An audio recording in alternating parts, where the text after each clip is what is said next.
हाय, इथं बनवते मी आज मसाले भात बनवते. आणि इकडं बघा कांदा, मिरची, शेंगदाणे, सोयाबीन भिजवलंय, तांदूळ पण इथं भिजवून घेतलाय.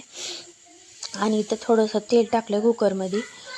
तेल तापलं की त्याच्यामध्ये टाकायचं जिरं आणि मोहरी. ते चांगलं तडतडू द्यायचं.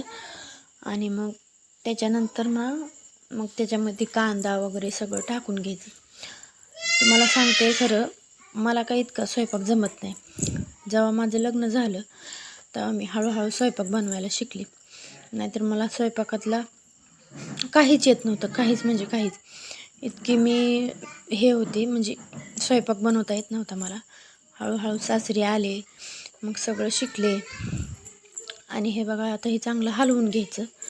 हलवून झालं की मग ह्याच्यात थोडेसे मसाले टाकायचे. हलवून चांगलं कांदा लाल परतू द्यायचा. त्याच्यामध्ये मग हळद, गरम मसाला, धने पावडर आणि मी याच्यात थोडासा बिर्याणी मसाला पण टाकला आहे, थोडी टेस्ट येण्यासाठी टाकायचं. आपल्याकडे जे मसाले आहेत ना, जे असतील नसतील ते सगळे मसाले टाकून द्यायचे. असतील नसतील ते म्हणल्यावर सगळे टाकचाल तुम्ही, तसं नका करू. मग सगळं टाकून वगैरे घ्यायचं. आणि मग त्याच्यामध्ये मी टाकलं सोयाबीन वगैरे टाकलं. आणि चांगलं मीठ टाकायचं, त्याच्यामध्ये पाणी टाकायचं आणि हलवून घ्यायचं. सोयाबीन टाकलं बघा. आणि थोडीशी तुरीची डाळ पण टाकली मी. तुम्ही म्हणसाल काय काय टाकते त्याच्यात, जे आपल्या घरामध्ये आहे ना ते द्यायचं सगळं टाकून आणि बनवायचं. आणि मीठ टाकलं इथं मी, मीठ वगैरे टाकून हलवून घ्यायचं सगळं. मी पण आज सकाळी स्वयंपाक बनवला होता, पण स्वयंपाक संपला होता. तर चिल्लर पार्ट्यांना, आमच्या घरातल्या चिल्लर पार्ट्यांना भूक लागली होती ना, त्याच्यामुळं म्हणलं आपण बनवूया मसाले भात.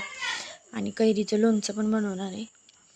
म्हणजे कैरी म्हणजे झाडाची तोडून आणायची आणि कापून त्याच्यात लोणचं बनवायचं, द्यायचं काहीतरी बनवून खायला. त्यांना भूक लागली आता.